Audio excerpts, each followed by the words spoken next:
Today's WNEM TV5 Morning Extra is brought to you by Roof Max of Midland.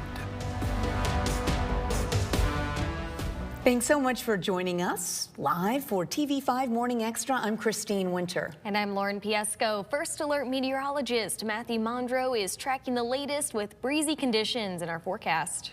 Yeah, Lauren, Christine, we are tracking a breezy day ahead of us here. We've already had some of these wind gusts picking up throughout this morning. So gusts mainly between 25 and 30 miles per hour. Even right now, we have gusts in Saginaw up to about 31 miles per hour and in Caro at 29. We'll hold on to these wind gusts all day long, though. Southwesterly winds, so that does take highs into the mid to upper 30s for this afternoon. But with the wind forecast, it is worth noting here as well, really over the next couple of days, it's going to be breezy just like this. Identical wind for tomorrow. Now on Wednesday, we'll also have the same speed, but on Wednesday, that wind direction turning to the northwest.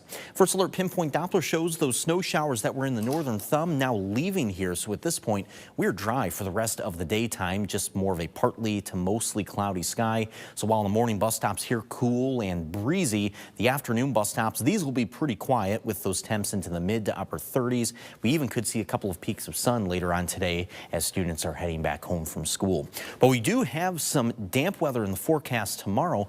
We'll take a look at that coming up here very soon. Lauren, Christine, back to you. Matthew, thank you. An update this morning on the launch of the RX Kids program in Saginaw County. Yes, later this morning, expectant mothers can sign up to get income support. The program officially launches today in the city of Saginaw, along with Bridgeport and Buena Vista townships. Expectant moms can receive $1,500 during pregnancy and $500 per month for the first 6 months of their child's life. RX Kids relies on public and private funding. Here in mid-Michigan, it's already active and successful in Flint, along with Gladwin, Clare, and Roscommon counties. Registration is now open, well, will be open in about 2 hours for Saginaw County. That opens at 9 o'clock this morning. To sign up, just go to the hot link section on our website, WNEM.com. In Genesee County, the Davison Township Board of Trustees will look at some important issues when it hosts its regular meeting tonight. That agenda includes a discussion on approving the start of a new building on Davison Road, public comment on a special assessment district, and the approval of 2 new police officers. The meeting starts at 6 at the Township Municipal Building on North Irish Road. People in Midland can weigh in on the city's Parks and Recreation Master Plan tonight. The plan takes a deep dive into the city's current recreation opportunities, highlights community feedback, and outlines a 5-year plan for enhancing our parks, facilities, and programs. Public input will be at 7 o'clock tonight at City Hall on West Ellsworth Street, and that's during the regular City Council meeting. A citywide meeting in Saginaw is set to take place this week to look at the future of the water tower. Leaders will meet at that water treatment plant to hear updates on the project there and talk about the past, present, and future for the treatment plant. The meeting will also allow you to go on a brief tour of the filter gallery inside. Wednesday's meeting starts at 5:30 p.m. on Ezra Russ Drive. It's just beautiful to see someone who can't even look you in the eye to having their own apartment. And it's because we say, we see you, here's a safe place to stay while you get your life in order. A new shelter in Owasso is offering those in need a warm, safe place to sleep. Hope Works Mid-Michigan is teaming up with Christ Episcopal Church to offer an overnight shelter at the church on Goodhue Street. It can house up to 20 people with separate sleeping rooms for men and women. But it's not just a safe place to sleep. The shelter also connects people with resources to get back on their feet.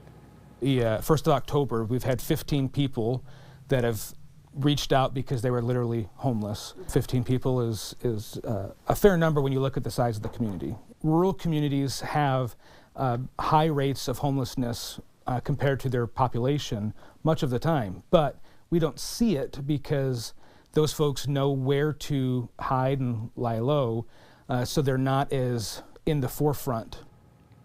The shelter operates from 10 at night until 8 in the morning.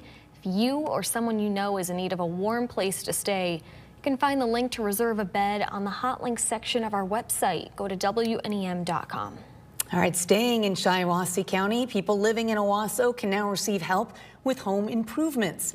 Community Development Block Grant funding from the state helps homeowners with projects like new roofs or windows, electrical, plumbing, and other energy efficiency upgrades. Now, in order to be eligible, you do need to meet some set guidelines and requirements, including owning and living in a home within city limits of Owasso.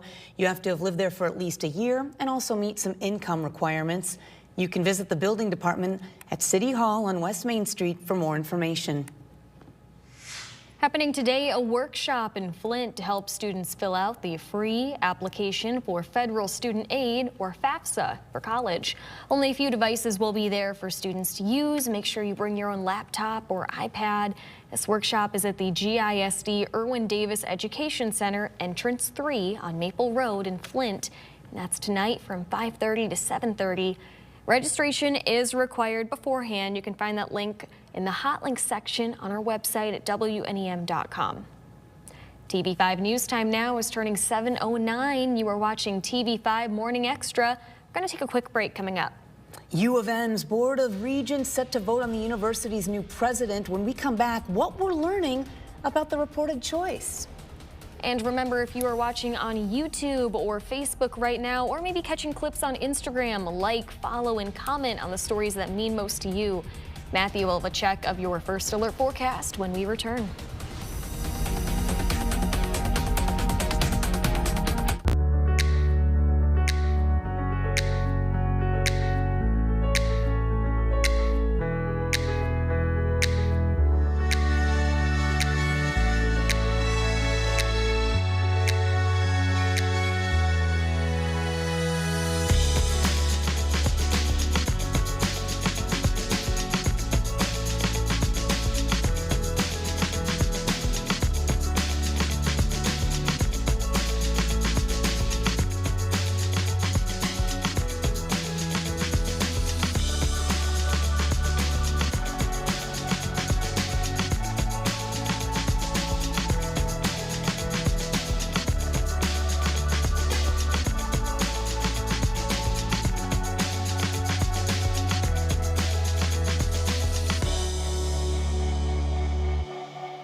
And going into this Monday, we are tracking a breezy day ahead of us here. We've already had some wind this morning, too. Some of those wind gusts today will reach 25 to 30 miles per hour.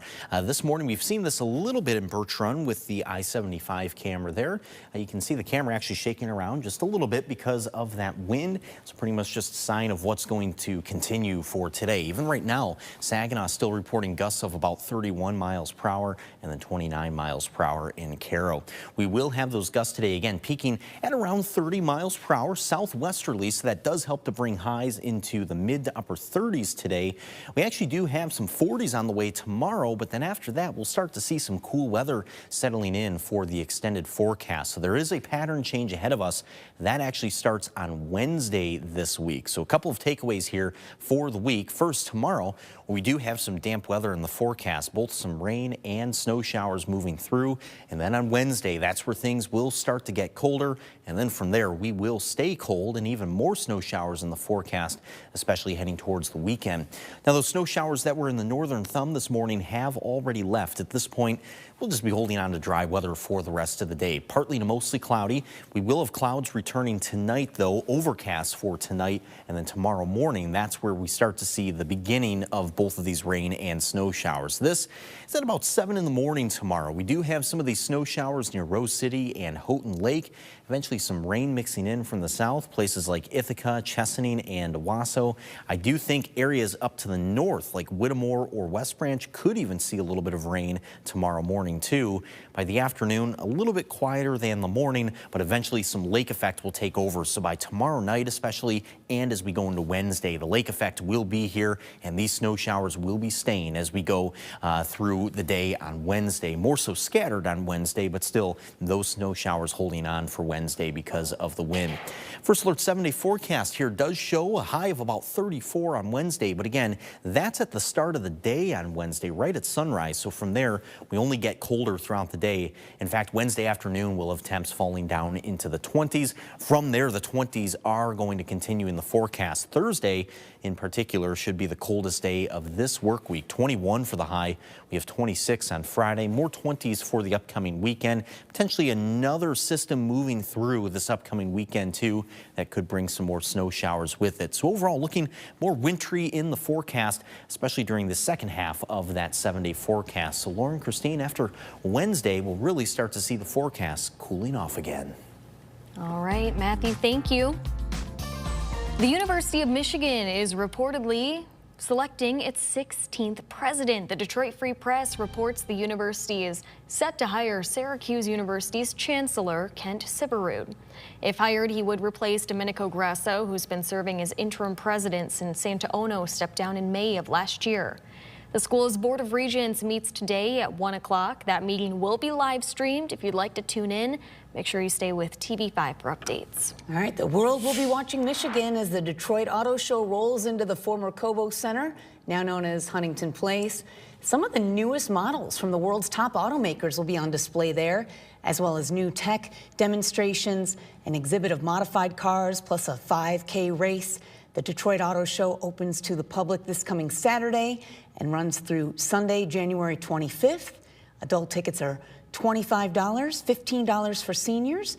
Children ages 3 to 12 get in for $10, and 2 and under are free.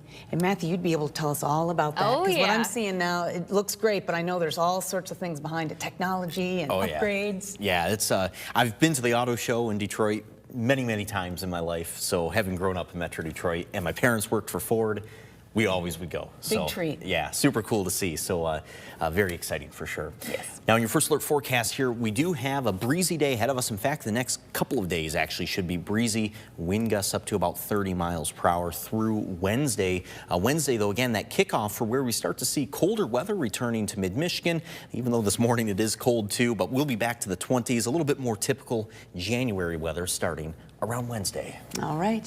Thanks so much for joining us live for TV5 Morning Extra. Make sure to join us back here for TV5 News at 9. We'll see you then.